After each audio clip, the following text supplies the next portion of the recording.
welcome back to my channel. Today I am doing my March wrap up. What was that? I apologize. And March was such a great reading month for me. I got back into reading super hardcore, and all together I managed to read 1, 2, 3, 4, 5, 6, 7, 8 books. Oh my god. And like most of them are actually pretty big, so I think that is amazing. Okay? Pat myself on the shoulder, not the back.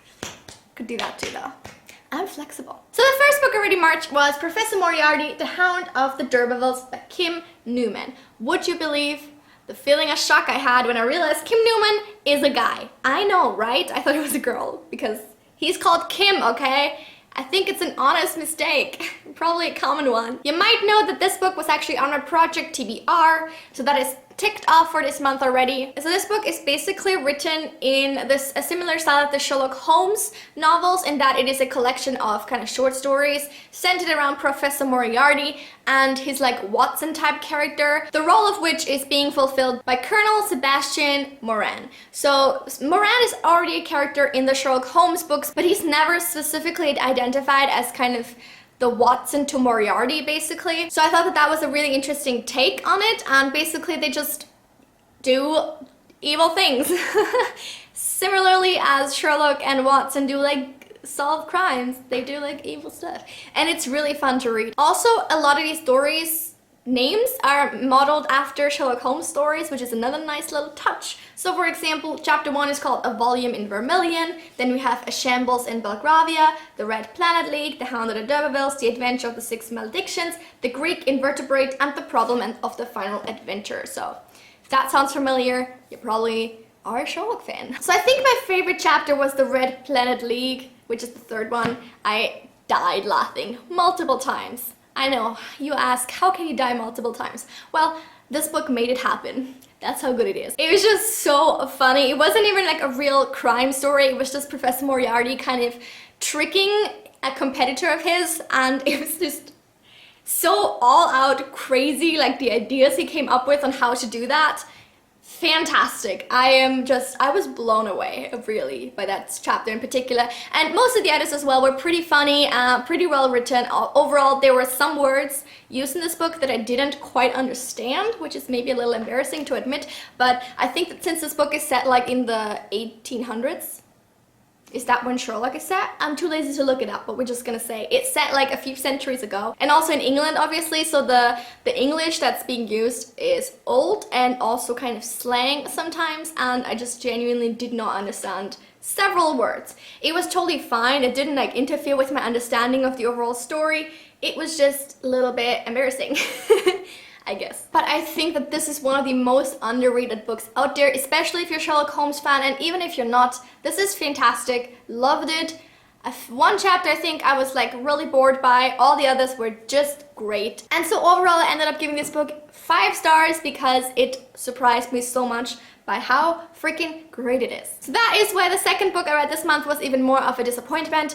I read Der Beobachter, or The Watcher by Charlotte Link, a German thriller / crime novel. I did a whole rant video on this because I thought it was really bad, so I will link that down below and in the cards. You can go and check it out. I did several videos on specific books that I read this month, so all of them will be linked down below for your viewing pleasure. I also read Fire with Fire and Ashes to Ashes by Jenny Han and Siobhan Vivian, the second and third book in the Burn for Burn trilogy. I did a separate video also on this trilogy, more specifically on Ashes to Ashes, because while I really liked Fire with Fire, Ashes to Ashes was really terrible. I did not like that one at all. This one, though, was great. The plot twist was everything, and I liked it a lot. I gave this one 5 stars and Ashes to Ashes 1 star, because that's kind of an extreme, you know, reduction, but it's just how I felt at the time. So even though the last few weeks on my channel might not always have given the impression that I've had a good reading month,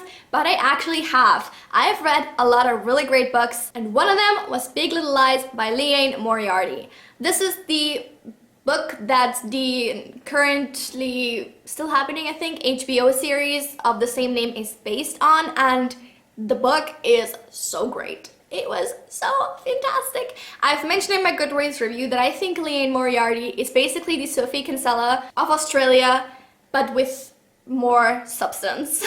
And all of that is meant as no offense to Sophie Kinsella, whom I love a lot, but Liane Moriarty, she's the real MVP. This book is about a woman who moves to a town with her young son who starts school there, and she makes friends with some of the mothers and enemies with some of the others, basically. It's about this whole school community of parents and how they all like are related to each other or like know each other, and like all of the little issues with one another. And then sometime in the future a murder occurs, and we know this from the very kind of beginning of the book, because this entire book is interlaced with like little witness statements of the parents and of people like involved in the whole thing. And so that acts as a lot of foreshadowing on the ending, and also as a source of a lot of laughter, because some of the parents are straight up dumb as fuck. And a lot of the comments are just really not related to the, or relevant to the murder at all, and just so funny to read. In general, this entire book is just hilarious, which is really surprising considering that it also deals with a lot of kind of serious issues such as domestic violence and even like borderline rape in a way. I just was super impressed by the overall handling of those issues and of how they were connected to the humor, and the dichotomy of those two things like really worked well to make the story into something so unique and wonderful, and I just adored this book. Gave this one 5 stars. Definitely recommend it. The next book I read is in kind of like a mini book club with my friend. This is Nutshell by Ian McEwan. I also filmed and uploaded a review video specifically on this book, so I will link that everywhere as well for you to check out. Overall, I really enjoyed this book and I ended up giving it 4 stars. Then I read something a little bit more lighthearted. This is Everyone Hanging Out Without Me and Other Concerns by Mindy Kaling.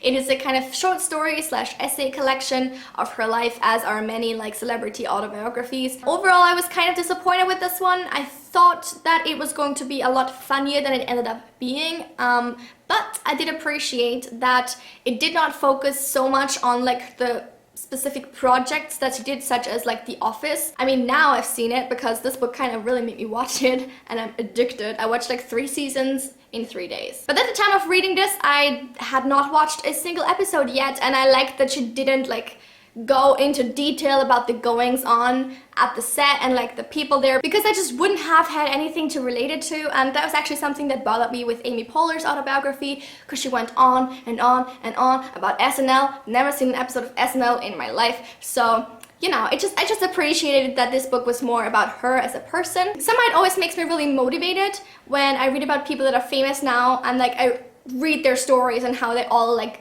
at one point lived in a tiny apartment and had no money and were completely like out on their luck and stuff like that. Like obviously it's not good that that happened to them, but it's just so inspiring to read about what they accomplished basically and how far they made it and how far they got. So yeah, I did enjoy this book. I ended up giving it 3 stars.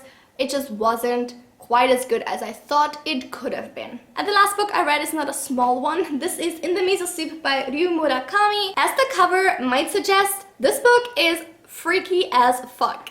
It is set in Japan and follows Kenji, who is like a nightlife tour guide basically. So he gives foreigners a tour of the red light scene of Tokyo and shows them where they can go to like strip clubs and peep shows and find prostitutes and stuff like that. And his newest client is Frank from America, and he gets the vibe early on in the book that Frank might be a murderer, because a few days before he meets him, actually a murder occurred and he thinks that he's somehow related to that. That is, by the way, not a spoiler. That is like happening straight at the beginning of the book, and I think it's also on the blurb somehow. So I don't really know how to talk about this book because it is definitely something else. This book consists of only 3 chapters, which I thought made it kind of hard to read, because I'm not somebody who can easily stop mid-read unless I'm finished with a chapter. I'm not sure if there's a meme of it, but there should be one. Like, one does not simply stop reading in the middle of a chapter. While this book is fairly small and technically you could read like on for a long period of time, I just felt so uncomfortable while reading this entire thing that I couldn't help but take a lot of breaks. It's not the kind of book I think that you just blaze through, even though it's like 180 pages only. For somehow no apparent reason, like not one like recognizable reason, this book is just so eerie and so creepy and weird, and it gives you the creeps the entire time you read it, even while like nothing much is happening. You can't help but like be sort of really apprehensive of the ending and like just worried, so worried all the time, that yeah, it took me actually quite a while to read this. There's one scene in particular that, if you've read this book, you know what I'm talking about, is very disturbing and gross and graphic. So if that's not your sort of thing, then maybe don't read this book. Other than that, it isn't the kind of book where like a lot occurs necessarily on every page. It just made me so uncomfortable, so anxious reading this, and that is not a sensation I necessarily enjoy a whole lot. The ending of this also I thought was a little lackluster. I just would have liked a little bit more maybe. So overall, I'm not entirely sure how I felt about this book. I think I did enjoy it in a way. I did think it was well done, let's just put it that way. I ended up giving it 3 stars because mostly I'm just confused about my own emotions over this.